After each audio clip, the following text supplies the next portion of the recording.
এছৰ পৰা অহা খালী বেগ ৰিচিভ কৰিবলৈ হ'লে আপোনালোকে কি কৰিব লাগিব সেইটো এইটো ভিডিঅ'ত আমি আলোচনা কৰিম। প্ৰথমতে আপোনালোকে বেগিং অপশ্যনত যাব লাগিব। বেগিং অপশ্যনত গৈ পেলাই বেগ ৰিচিভত ক্লিক কৰি দিব। বেগ ৰিচিভত ক্লিক কৰাৰ পাছত চিডিউলটো চিলেক্ট কৰি দিব। চিডিউল চিলেক্ট কৰাৰ পাছতে আপোনালোকে বেগ নাম্বাৰটো দি দিব। বেগ নাম্বাৰটো এনেদৰে এণ্টাৰ কৰিব বা স্কেন কৰিব। স্কেন কৰাৰ পাছত যিখিনি আপোনালোকৰ ডিটেইলছ বিচাৰে সেই ডিটেইলছখিনি দি দিব। এনেদৰে ডিটেইলছখিনি দি দিয়াৰ পাছত আপোনালোকে এডত ক্লিক কৰি দিব। এডত ক্লিক কৰাৰ লগে লগে বেগটো ইতিমধ্যে স্কেন বেগছত আহি যাব। আহি যোৱাৰ পাছত আপোনালোকে ৰিচিভ বেগছত ক্লিক কৰি দিয়াৰ লগে লগে বেগটো ৰিচিভ হৈ যাব।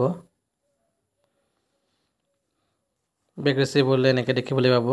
তাৰপিছতে আপোনালোকে বেগ ৰিচিভ হৈ যোৱাৰ পাছত বেগ অপেনত যাব লাগিব। বেগ অপেনত যাব। বেগ অপেনত গৈ ডেটটো চিলেক্ট কৰিব। ডেটটো চিলেক্ট কৰাৰ পাছত আপোনালোকে তলত চালে দেখিব যে কোনো ধৰণৰ আৰ্টিকল নাই, মানে এইটো এটা ব্লেংক বেগ বা খালী বেগ। খালী বেগটো ৰিচিভ কৰিবলৈ নেক্সট কৰি দিব। নেক্সট কৰাৰ পাছত এনেদৰে কোনো ধৰণৰ ইয়াত আৰ্টিকল আপোনালোকে দেখিবলৈ নাপায়। বেগ অপেনত ক্লিক কৰি দিব আৰু ইয়াত এটা ৰিজন দি দিব যে নো আৰ্টিকল।